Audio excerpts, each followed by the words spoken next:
Meine Klausurenphase ist vor ein paar Tagen zu Ende gegangen und obwohl ich für 6 Fächer gleichzeitig lernen musste, war es, glaube ich, eine der entspanntesten Klausurenphasen, die ich jemals hatte. Damit ihr nicht komplett lost am Schreibtisch hängt, gibt es ein paar kleine Tipps und Tricks und eine gewisse Technik, die ihr kennen solltet. Falls ihr neu auf dem Kanal seid, ich bin Andi, dualer Mechatronikstudent, dessen Bett einer seiner Lieblingsorte ist.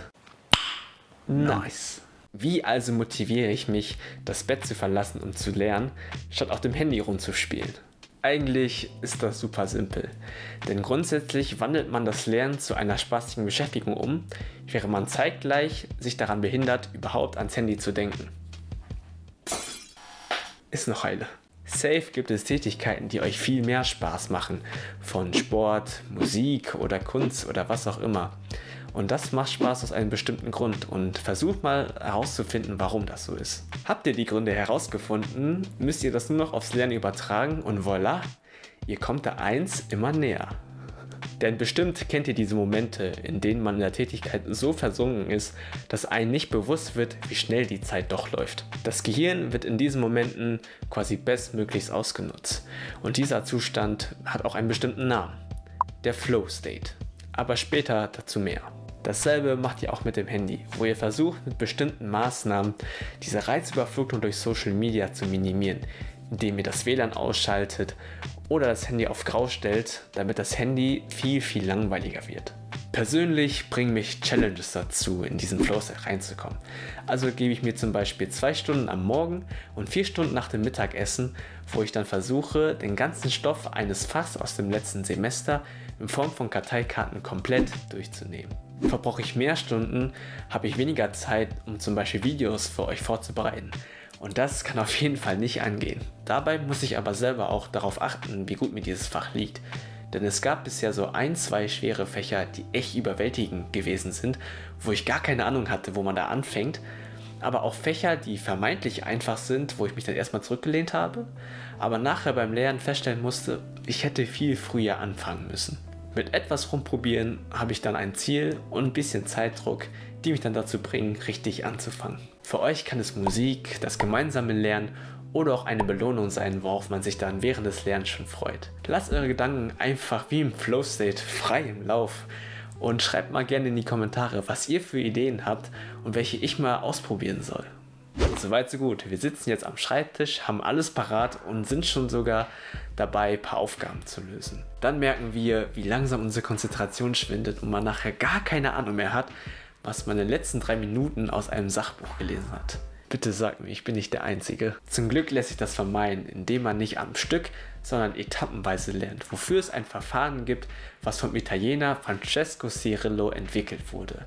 Die sogenannte Pomodoro-Technik. Pomodoro ist italienisch für Tomate, denn Francesco Cirillo hat in seinen Versuchen eine tomatenförmige Küchenuhr verwendet, um bestimmte Zeiten einzustellen. Hat man sich festgelegt, was man bearbeiten möchte, stellt man diese Uhr auf 25 Minuten, in der man diese Aufgabe bearbeitet. Auf diesen 25 Minuten folgt eine 5-minütige Pause, was dann einem ganzen Zyklus entspricht. Dies wiederholt man 4-mal und darauf hat man sich dann eine längere Pause von 10 bis 20 Minuten verdient.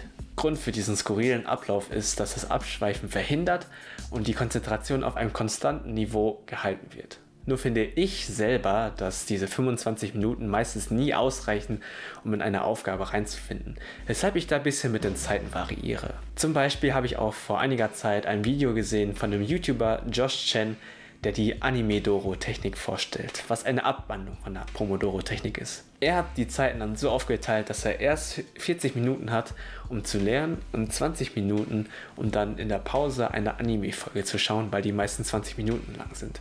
Sodass er dann nach der Pause wieder mit neuer Motivation und Konzentration in diese Lernphase reingeht, weil er unbedingt wissen möchte, was in der nächsten Folge passiert.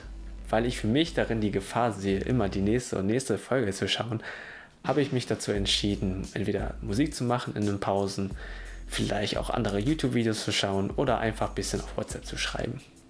Aber seid auch da einfach ein bisschen kreativ. Ich habe diese Technik bis jetzt nur alleine angewendet, aber ich kann mir auch vorstellen, dass es in einer Freundesgruppe echt cool sein kann, wenn dann jeder seine Sache lernt und dann jeder Fortschritte sieht bei jedem Zirkel. Und fixiert euch nicht auf bestimmte Zeiten. Vielleicht macht ihr es dann wie in der Schule mit 45 Minuten Lernzeit und zwischendurch dann Pause von 5 bis 10 Minuten. Oder ihr habt ganz andere verrückte Zeiten, die euren Bedürfnissen aber entsprechen. Probiert es einfach aus. Bevor ihr komplett durchstartet, eine Anmerkung noch. Auch wenn von außen viele Erwartungen kommen und man sich selber Erwartungen setzt, gute Noten zu schreiben, weil das die Zukunft beeinflusst, sollte die Gesundheit, die psychische und physische, an oberster Stelle stehen. Denn was bringt es euch, gute Noten zu schreiben, wenn ihr komplett einsam, unzufrieden und körperlich am Ende seid? Und ist es euch aufgefallen, dass Sport und gute Ernährung viel bessere Leistungen beim Lernen und im Alltagsleben hervorrufen? Solange ihr euch diese Dinge merken könnt, bin ich mir sicher, dass ihr die Prüfungen locker easy packen könnt und trotzdem Spaß habt. Wenn ihr generell des Öfteren neue Motivationen sucht, mit Sorgen zu kämpfen habt oder wissen wollt, wie man Habits aufbaut, findet ihr hier dazu Videos. Alle, die bis hierhin geschaut haben, hinterlassen gerne ein Emoji in den Kommentaren. Und die neu sind, wie wär's mit einem Abo? Scheint dir ja doch zu gefallen. Und damit möchte ich euch nur eins sagen: Please stay significant.